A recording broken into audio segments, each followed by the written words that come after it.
linaw. Kung pinuhay ipon. Wala yung subad oh. Tira ipon. Sipon? Ipon oh. Wala yung subad. Anong isda? Dan nga ni kung nakikita yung doon, tumipapang subat-subad ang mga langga, matugalan na yung subad ang mga may rintek na mga hipon, mga kamaron nga may rintek. Sobrang nga ni kalimpyo, ka-cleary ang dagat.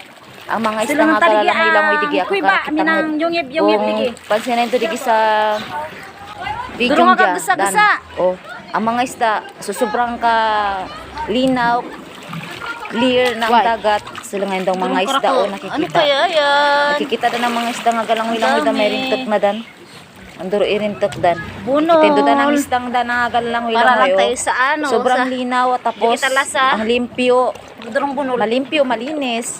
Tapos ano, ang mga isda nga lalangoy-langoy talagang kitang-kita. Blue-blue talaga. Bert, no cellphone. Tinglingan ang dagat. Ang mga isda nga galalangoy-langoy kikita eh. Durong mga isda di gyud magpagpakon di gyud ang rakang isda tapos may mga langgam nga surubad-subad di ang mga isda di gyud nga galangoy dan mga isda alalangoy. Sobrang linaw talaga ang dagat. Sobrang limpyo anima ng mga isda talaga di gyud. Ang saboy-saboy da di gyud kanamon. Ang tinglingan ang isda di gyud galulwa. Durong puno.